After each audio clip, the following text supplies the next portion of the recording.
it's always with some trepidation that I face one of these modern, greatly loved games. And crap. Yeah, that was my pipe whacking into things.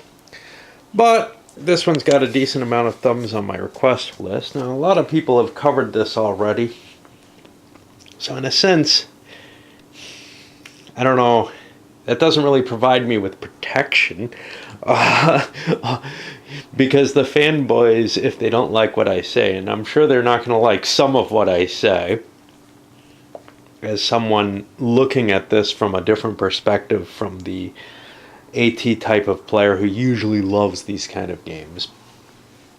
However, I'm exploring it under different under circumstances that aren't completely alien to that frame of mind. Anyway, it's likely that I will not judge this as great as many people do. I've played it once before with my wife. It was okay. I think it ranked better than the SPI War of the Ring, but that's not tough to do, and I rated it that it must not have done much better. So I don't think I was terribly impressed with the storyline it gave, and that's really what I'm looking for in a game, is story. Story not necessarily meaning what a lot of people seem to mean by theme. Okay.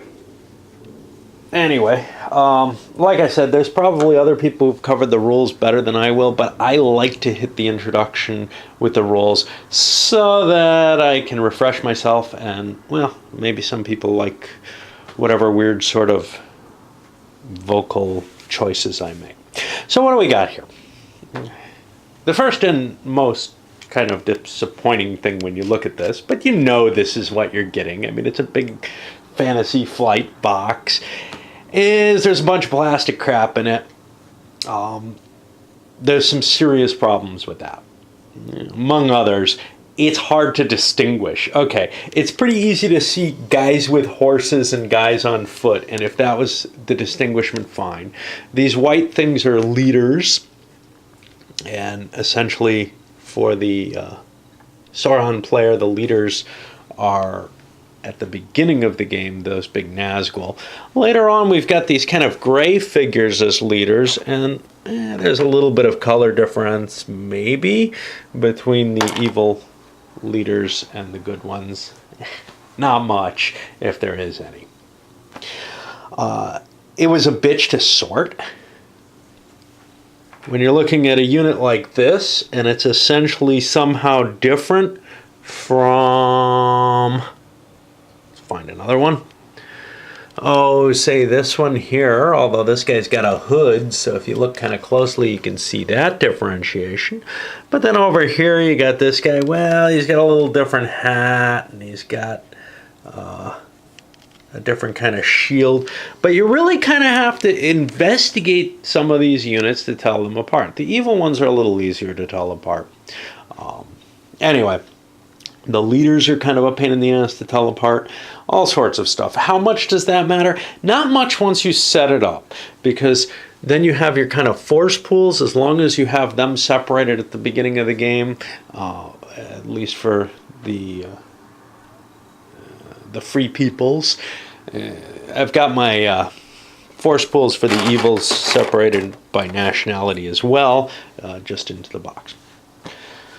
You also have these weird little dice. Well, not that little. Weird big dice with symbols on them. These symbols are what's going to drive the play of the game.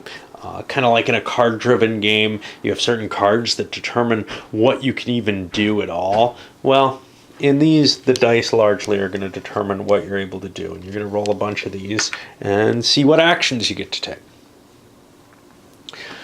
You also have a couple of decks of cards. I don't know what the two decks mean.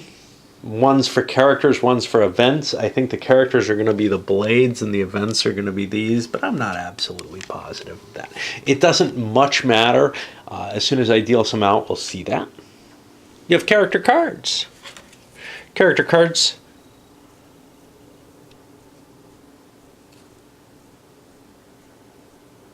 have a bunch of little information on them.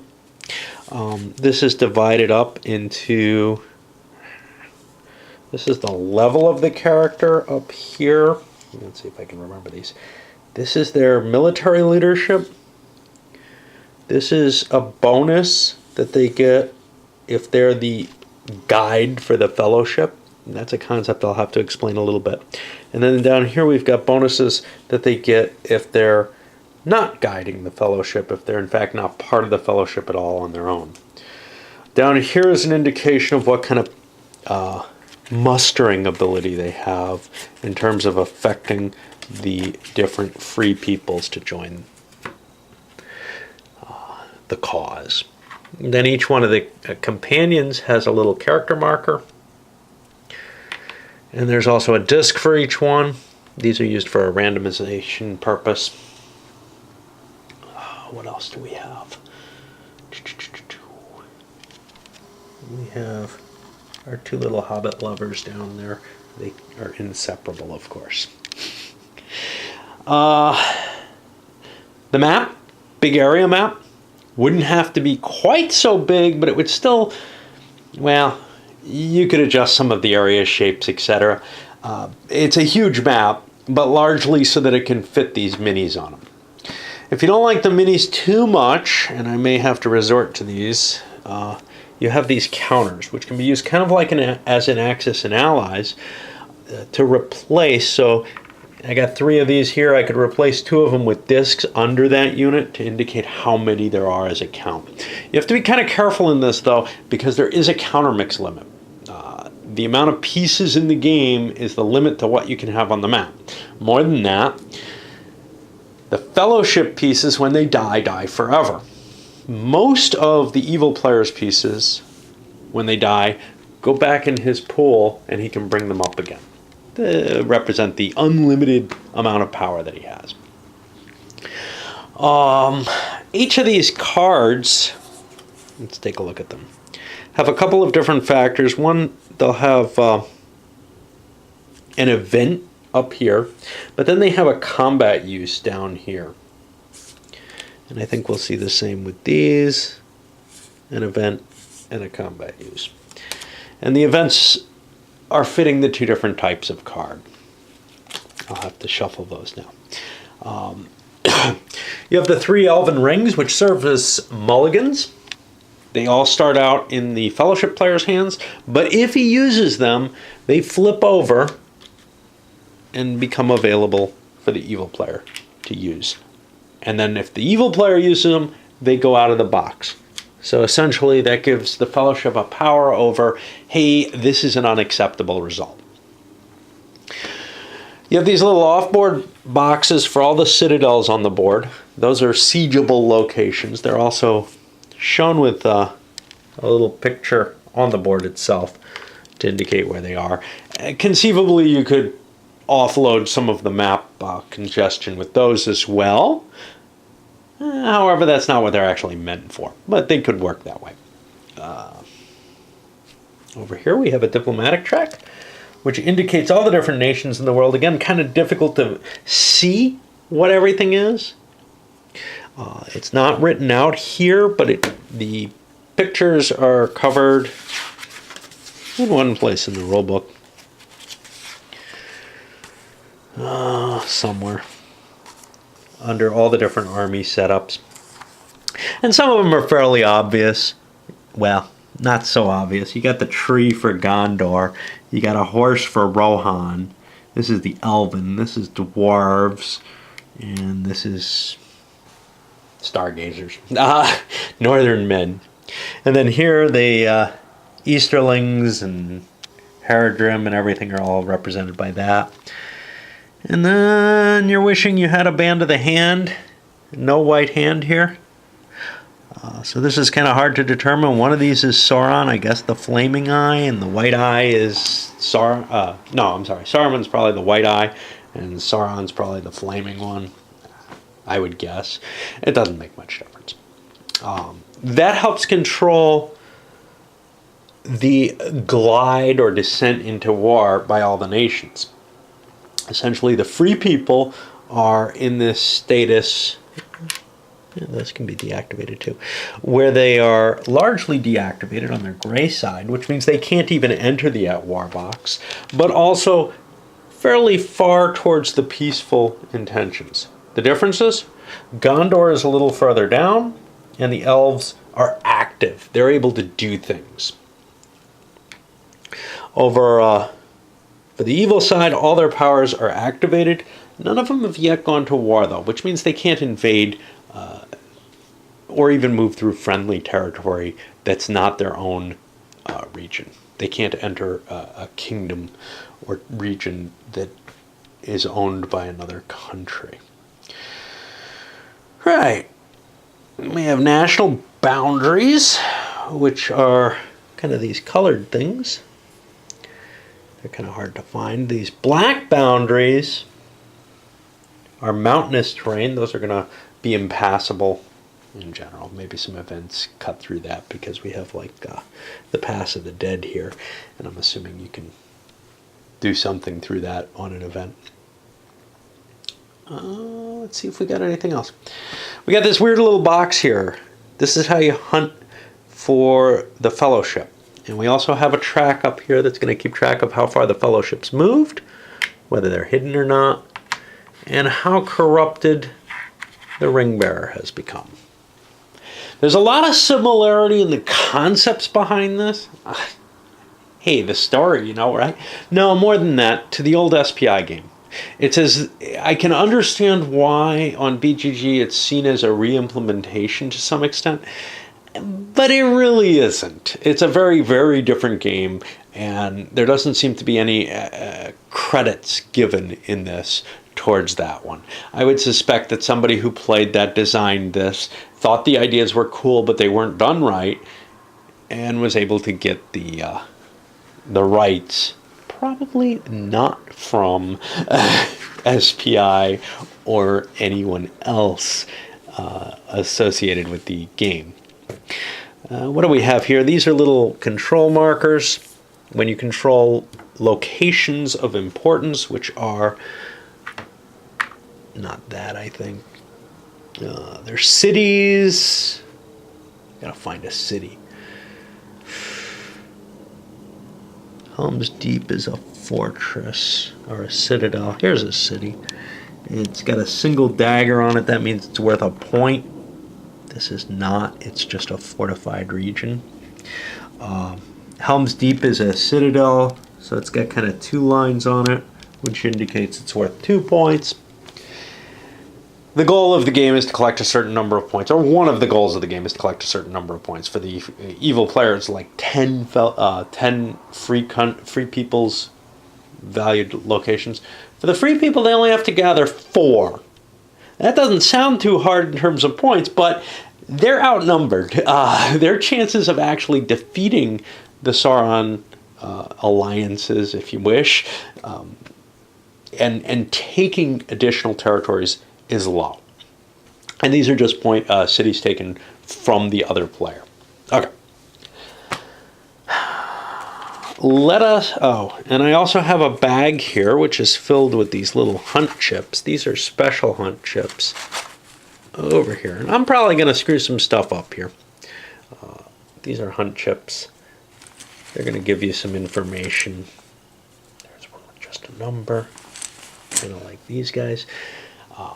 And those are used in conjunction with this. Whenever the Fellowship moves, there's a chance he can be found. And that's kind of a hard part of the rules to understand, actually. I had to kind of meditate on that a bit. All right. Let's look at the sequence of play, if we can find it. All right. So the first thing you do in a turn is you draw a couple of event cards. Each player gets one from each deck. Now, he's got a hand limit of like 6 cards. He's got to discard if he goes above that. Then the Fellowship has the right to declare his Fellowship position. Now, this marker here is kind of special. Most of the markers on the map indicate where something is, but this doesn't. This indicates the last declared position or known position of the Fellowship. Now, this is something kind of interesting. A game I covered a long time ago. 4000 AD, Land 4000, a Canadian space game where you fly out and you don't know where you're going. And neither player knows where those things are going until they appear there. Well, that's how the Fellowship works in this. It will be moving abstractly some distance from that marker, but neither player knows where it is. In fact, the Fellowship isn't committed to where he's putting it until he sort of declares, I'm there, and shows up, or he gets caught. In which case he has to figure out where he is and show up there. So you're allowed to declare where the Fellowship is. The reason you might want to do this, there's a few, but there's a couple of major reasons. One is to heal corruption markers. If you're in a citadel, every turn you declare that you're at that citadel. So, for example, if I don't move here, but let's say I moved into Lorien. Now, how would I get to Lorien? Well, I might get there with 1, 2, 3, 4, 5 movement. Okay, so if I was out 5, let's ignore, there's some special rules involving Moria here, so let's just ignore that for now. But if I move 5, I could declare I'm at Lorien, and at that point I would heal a level of corruption. Now, I could not move after I get there, like I'm in Rivendell, if I had any corruption while I'm there. I don't have to declare that I don't have to incur any movement, and I can just declare, hey, I moved 0, I'm still there, and heal another level. That's once per turn, though. So, you know, it's going to take a certain amount of time to get healed up if you've taken a lot of damage. And meanwhile, the evil player's up to evil things. The other reason is the Fellowship, if it's declared in in a city or citadel, I believe, of one of these free powers, it activates that power. So if you went to a place where the dwarves were, not the Iron Hills, not Arid Loon, there's got to be a pile. Oh, here. Okay, so Erebor. If I showed up there and declared, hey, the Fellowship's here, I could activate it. Now, I'm assuming Gimlet could also, I'm assuming his card says that he's able to activate the dwarves. If he shows up there, can also activate them. And the reason you want to activate something as well, that's the requirement for getting into the At War box. You also have to move it down, though. The elves are already activated, but I assume they can become deactivated, as can the evil power allies. All right. Hunt allocation. At this point, the evil player, he's got this pile of dice. And there's some additional dice over in the box that can come into play. Well, 3 of them come into play from these. I'm assuming an event brings the 4th one in. The Fellowship player gets 2 extra dice, which come in when Good Gulf or Harrygorns gets, Arrowroot gets promoted, essentially. And, yeah. So, anyway, the evil player has these dice. He has a choice. He can keep them to roll them for actions in a turn, but he can also expend them in the hunt.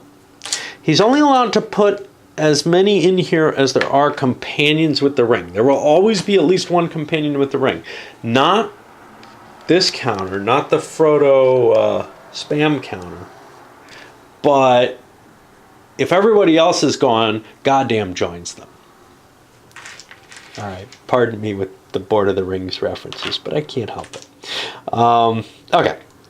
So the evil player has this sort of strange, I think he's supposed to start with 7. I think I just didn't draw enough dice.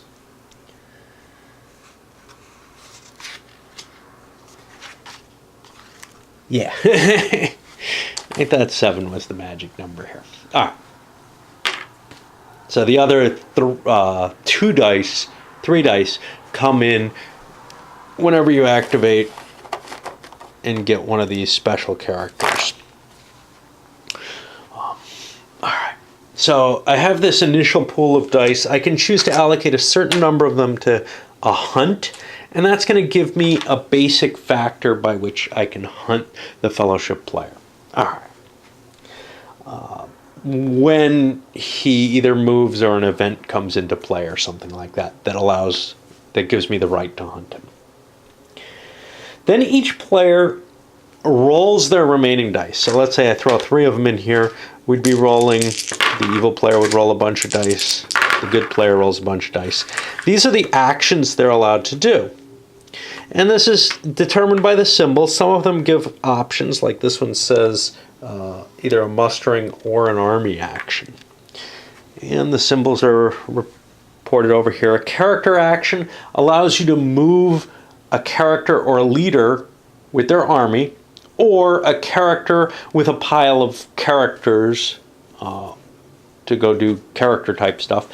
Or you can do fellowship actions, like moving forward with the Fellowship. Now there's one special thing when you move with the Fellowship. When you move with the Fellowship, you grant the evil player, and this is really a poorly worded set of rules, a number of little normal dice, these are called the combat dice, to roll, and his target number is a 6 with these. He'll get a number of dice to roll equal to the number of dice he's put in this pool. These dice don't count. If there are blue dice in here, they don't give additional dice. They give other things. They give a bonus to the die roll. So I've got to get a 6, and I roll 3 of these. Well, I didn't get one, so nothing special happened. But for each one of these that's in here, how do they get in there? Well, we'll get there in a second. I add 1 to all the dice that I roll. So when I move this little marker forward, and I've moved some distance, and then I take the, say, character die that allowed me to move that, and it goes in here. Now, the next time I move, or an event comes up or whatever, this provides a +1 to all the dice. If I move again, this moves forward. I'm going to be rolling 3 dice, now a +1. Okay, something bad happened because I rolled a 6. That means I'm going to draw a hunt token, but we'll get to that in a little bit. And then after that's resolved, this goes in here, and now I'm at +2 on all dice. And you can see, you don't want to move the Fellowship very far. Obviously, moving them quickly would be a good thing because you get closer to Mount Doom more quickly, and hey, that's obviously going to be the goal, right? This is War of the Rings. If you're not, or War of the Ring, if you're not familiar with the story, well, read the books. You can certainly try to follow along. I'm assuming a certain familiarity, and with the big movies out and everything, even people who can't read could have experienced something vaguely like the stories. Yeah, don't get me started on them. The entire point of the... Never mind. All right. So each of these different dice produces different things you can do. I already said that. The character actions, I've kind of explained them. Army actions, those allow, and character actions can also be used for attacking an adjacent force with an army, if you have a leader with that army. Army actions allow you to move 2 armies a space, or attack with 1 army into an adjacent space. We'll get to how attacking works, but movement's pretty easy. Whee! Hey. Okay. Now these dice are going to alternate. The Fellowship player gets the first option to use a die. In the event that you have less dice available unused than your opponent, you have the option to pass. So if the Fellowship, well, if the Fellowship has 4 dice and the evil player has 4 dice available, the Fellowship's got to use one of his dice. And then the evil player has to, and you're all fine because you're just going to be alternating. But if the evil player had an extra die at the beginning, the Fellowship player can take a pass and force the evil player to use one of his dice right off the bat. Okay. And you're going to alternate through those. And then the last phase in the game is the victory point check, or the victory check. The victory check is, well, there's 4 ways that differ. There's 2 ways that each player can win. And we're not going to touch the 4-player roles or 3-player roles or anything like that, because it's essentially a team game in that case. One way is the military victories, which I've already mentioned. 10 points of military conquest by the evil player, 4 points by the good player. Yeah, good luck with that. The other is the ring victory. For the evil player, if the corruption level hits 12 ever, the game's over. He's won. He's corrupted the hobbits, and the ring will be coming his way. The other is quite obviously the hobbits, the fellowship, have to make it to Mount Doom. Yeah, nice little minis. Pain in the goddamn ass. Hope no children are watching this, because those things are going to piss me off. Alright. So, let's look to see. There's a general stacking limit for military units, no more than 10 military units in an area. If you find out you've overstacked, you lose your units, but they're not dead. They just go into your reserves. They defect. Oh, I didn't go over all the different things you can do. Right. Muster action. As long as something's at war, you're allowed to muster it. And what that allows you to do is bring in additional troops. Basically, you're allowed 2 points of muster. Regular guys who are usually infantry, yeah. For the good guys, they're infantry. For the bad guys, they're littler pieces, which are usually infantry too, because these are obviously mounted, as are these. Those are the elite units. Regular units and leaders each count 1. Elite units count as both your picks if you take a muster. If you take a muster, you can't put 2 regular units or 2 leaders in the same location. And you can only muster, I think, in, I don't know, I think in any settlement. But I think that means towns and or cities and citadels, but not fortifications or something like that. All right. The event action. This is kind of a cool thing. So the old SPI game had event cards, but you just kind of drew them each turn. You kind of draw them here. But with the event action, you can pick to draw an additional event card. You also have the option, and this is the only way you can play an event, is if you use an event die roll. Action muster, or army muster action. This one allows you to choose to either take an army action or a muster action. Gives you some option. The eye. Any eyes that are rolled immediately go into the hunt for the ring. That usually is a penalty, something you have to kind of work with your risk management strategy here at the early part of the game, because, you know, you get to control how many dice you want to put in here, and then, oops, I rolled a bunch of eyes. Crap, I have very little I can do. I'm too busy searching for the ring. Later in the game, though, if the fellowship breaks up and there's only one character guiding it, Gollum, as an example, or someone else, well, then you're only allowed 1 die in here, and those eyes may be to your advantage. Okay. And then the final thing is the Will of the West, and I have no goddamn idea what that does anymore.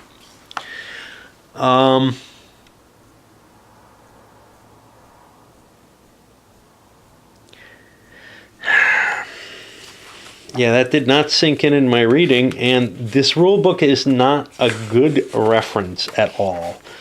I don't believe it has... Yeah, wait. It has an index. I don't believe it has a glossary or a real... This is a table of contents, not an index. They don't understand the use of English. Yeah, I don't think this gives sufficient information for me to find anything. So what does that mean? Well, damn me.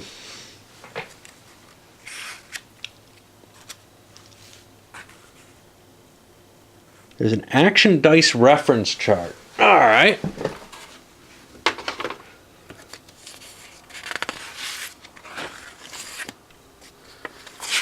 This is a set of rules. This is a catalog.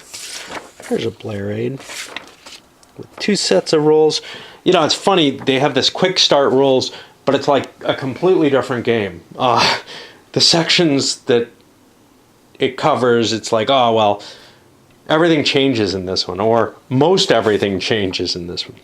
All right, let's look at the Will of the West. Can be used as any other action die result chosen by the Free Peoples. It can also be used for certain special actions, such as deploying Gandalf the White or Aragorn, heir to Isildur. And that's probably explained on their card. We can look.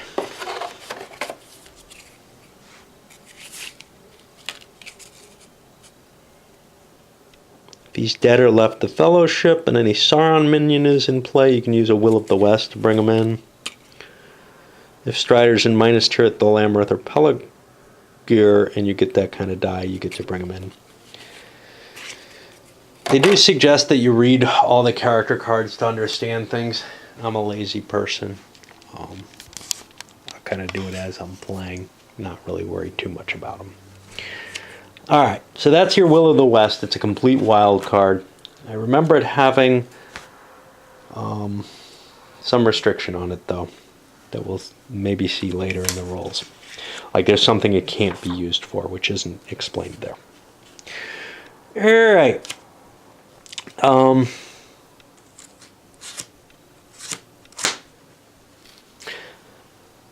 Like I said, with event cards, they can be used for the event, or they can be used in combat. We'll get to combat in a moment. So, when you move, you're moving into an adjacent area. When you're attacking into an adjacent area. For example, these guys could declare they're attacking here, using an army action because I don't have a leader there yet, or character.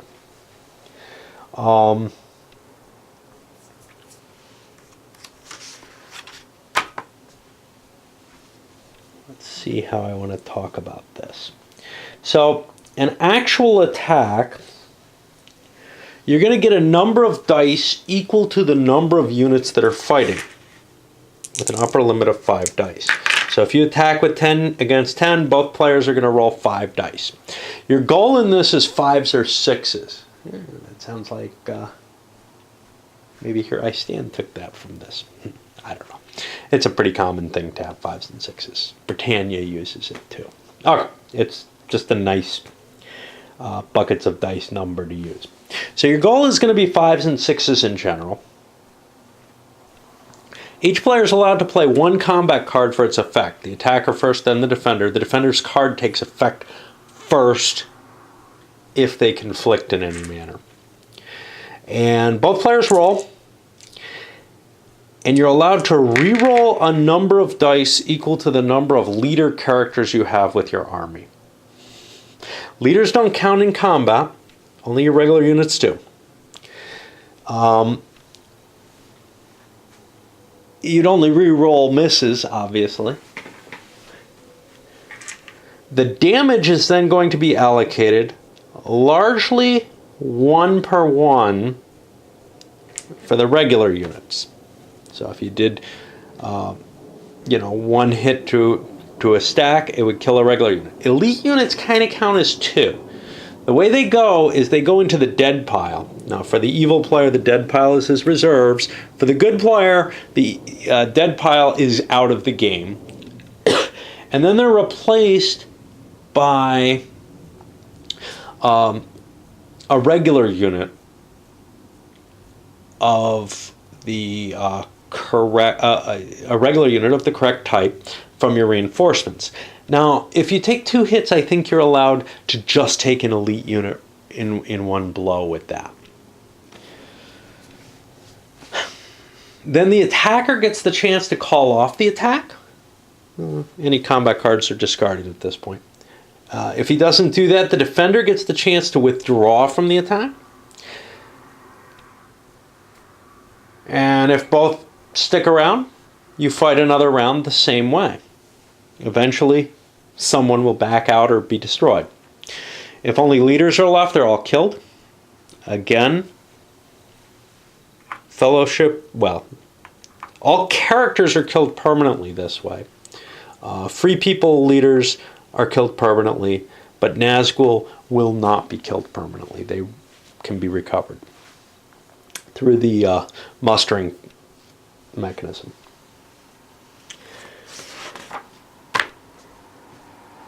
There are some modifiers to this. Cities and fortifications. Those are basically the symbols on the map that ain't these. So this is a fortification. It indicates whenever you attack that, the defender has a bonus. The first round of combat in a city or fortification, let's find a city, not a citadel. Here's a city. The defenders only hit on 6s, but on all succeeding rounds, the combat's straight up. So you may want to fight one round and then retreat and give up that location. Cities, of course, have a victory point value, so there's some reason not to retreat them. Now, strongholds are a little different. Strongholds don't give you any advantage on defense in a field battle. What they do, though, is they're a place that can hold up to 5 units for a siege. Now, what the defender can do when he's being attacked is before the dice are rolled, before the battle is engaged, before any cards are played, whatever, he can declare he's withdrawing into the Citadel. He can do this even if he has more than 5 units. The attacker is then allowed to advance into his space. If the defender's above 5 units in the Citadel at this point, those units go back to his reserves. Then, on the next attack option that army gets, it can conduct a siege. And the siege is conducted with 1 round of combat, with the attacker needing 6s to hit and the defender needing 5s to hit. Just 1 round. Becomes an expensive thing to actually conduct.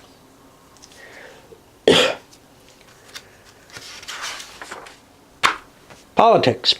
Free people nations. Well, first of all, you're flipped active if you're entered by an enemy army, if you're region or nation,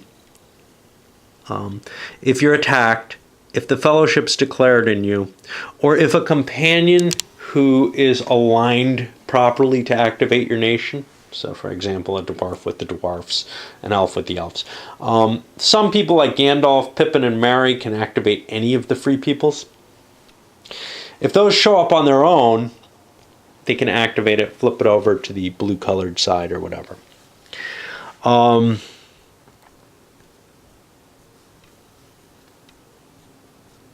Now the track gets moved every time the nation's army is attacked, and every time a city, town, or stronghold is captured. That nation will move forward 1. There are also events that are going to take care of this.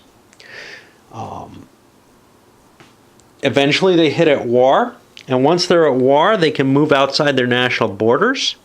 I'm sorry. No. Before you're at war, you can move outside your national borders, but not into another nation. You cannot attack enemy armies, and you cannot be recruited using musters. These restrictions are all removed once you're at war. If you're not activated, you can't move, which makes things pretty easy. All right. Characters are always considered at war. I got to plug in here. Yeah, this is...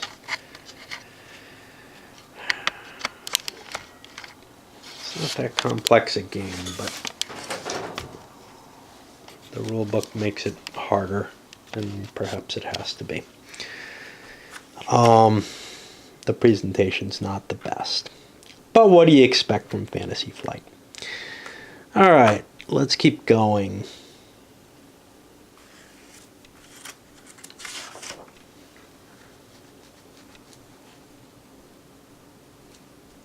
The Hunt for the Ring. We've explained most of the Hunt for the Ring, which is to say, largely it happens when the Fellowship moves. Dice are going to get rolled equal to this, possibly with modifier to the die roll based on the blue dice that are in there. If you get a success, it means you draw one of these.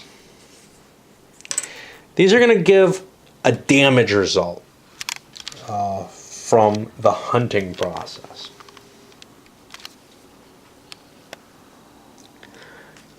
Now, oh, there are rerolls? Okay. If Sauron's servant or being in a stronghold is in play here, let's see how this is set. If during the hunt the last known position of the Fellowship is in a region containing one or more of the following: a stronghold, a shadow army, or any Nazgul, each one of those is going to allow one reroll of a hunt die roll. I forgot about that. Okay, so then once you draw this, if you got any successes, if it's got a number, that's how much damage you do to the Fellowship player. I'll explain damage to the ring bearer, essentially. I'll explain damage in a little bit. If an eye shows up, the amount of hunt damage is going to be equal to the number of successes in the hunt die roll itself. And you got at least one there probably. Although you might get 0 if the Fellowship has triggered a hunt check from entering a shadow stronghold or from an event card.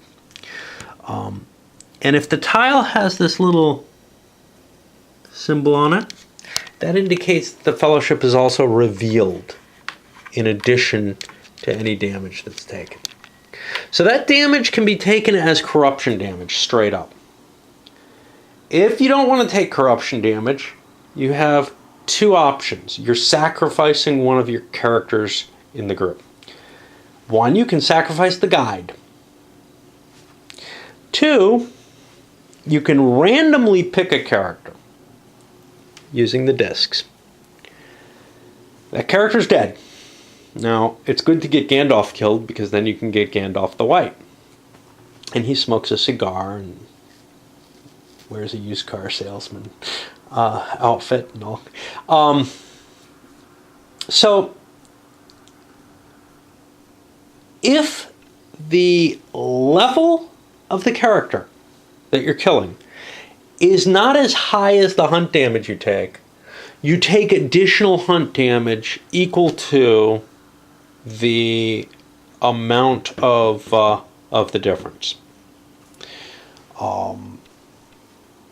So you don't have any specific Balrogs or anything in here. You've just got, this kind of abstracted setup here. Your guide for the Fellowship has to be the highest leveled character, and I would guess at the beginning that does not have to be Gandalf, that Aragorn is also available. Yeah, Strider is also a level 3 character. And they may go up in level.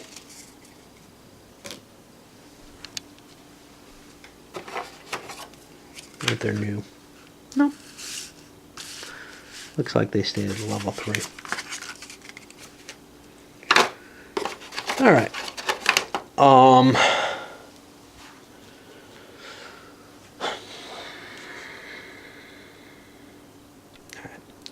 Things get weird when you enter Mordor.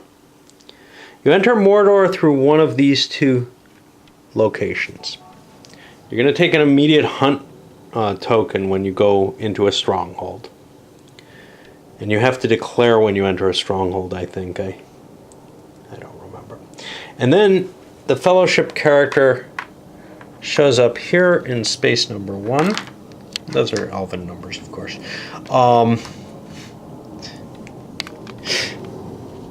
Just to make it easier. And each turn, he's got a goal to move forward. Oh, you know what I didn't explain? What it matters to be unhidden. When you're unhidden, that could affect some events, but the big effect is you're not allowed to move. You must take a character action to hide again, or you could use an event or something to do so. And then you'll be allowed to move again. Okay. If you're in there, you must move, well, more or less. And you won't be rolling hunt dice. First of all, this pool gets replenished.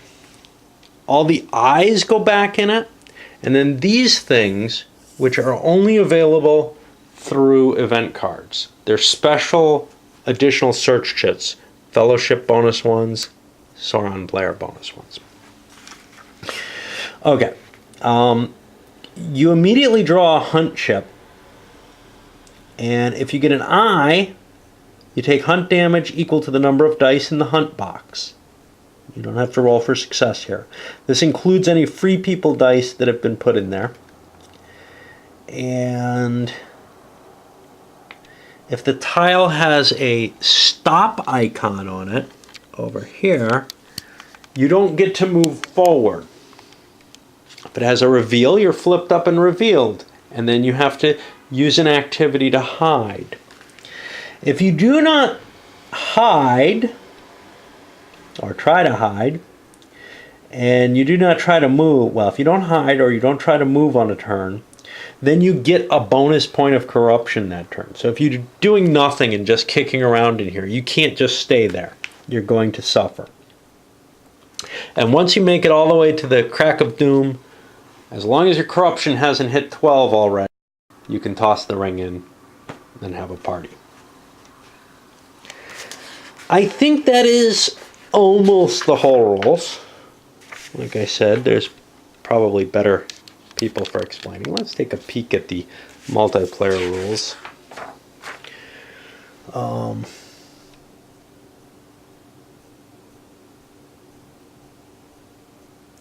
Yeah, from what I can see, it's not an individual victory game. It's a shared game where there's more command control issues. Basically, you split up. One player takes Gondor and the elves. One player takes Rohan and the North and the dwarves. For the Shadow, one player takes the Witch King and Sauron, and the other player takes Saruman, Sauron allies, including the Easterlings and such now. Who gets to do the Fellowship? Okay. All rules apply except the following exceptions. There's going to be these leading player tokens, which indicate that you're the person who has something. Each player gets draws from an event deck of their choice, except for the first turn where they each get a draw from each deck.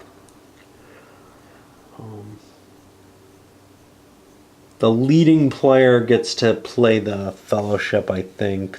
And the leading player on the Shadow gets to choose how many dice to put in the hunt box.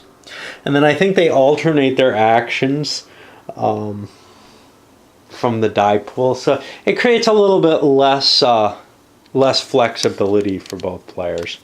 And then the 3-player game puts the free people player as one player, but he's not allowed to use 2 consecutive actions on the same nation, for whatever that matters. No, it's not. It's not a completely cooperative team game. If the Shadow team wins, there's a comparison of what they've captured, and likewise, if the Free People wins, it's whoever's lost the least in terms of cities and stronghold points wins. Right then, so you could actually see some foot dragging going on to prevent the game from being won by your ally, I guess. I don't see that as terribly interesting. I'm going to just play the 2-player game. I know I tend to play games with their full complement of people, but, well, like with Outdoor Survival, which I did recently, some games, I just don't think it's worth it. Yeah, Crusades, too. I didn't play with the optional 8th additional player on the first Crusade. All right, let's load this one up. We'll start the playthrough. Again, I know there are other playthroughs of this. I'm not doing this for any reason except I own the game. I want to play it. this is how I do games solo. And it's, well, it's gotten a lot of thumbs over on my list too. I think like 45 thumbs. So it's one of them. It's one of the games that I kind of want to knock off the list so that maybe eventually some things that people don't like as much will bubble their way up or something. I don't know. All right. Although, well, enough of that. Up it goes.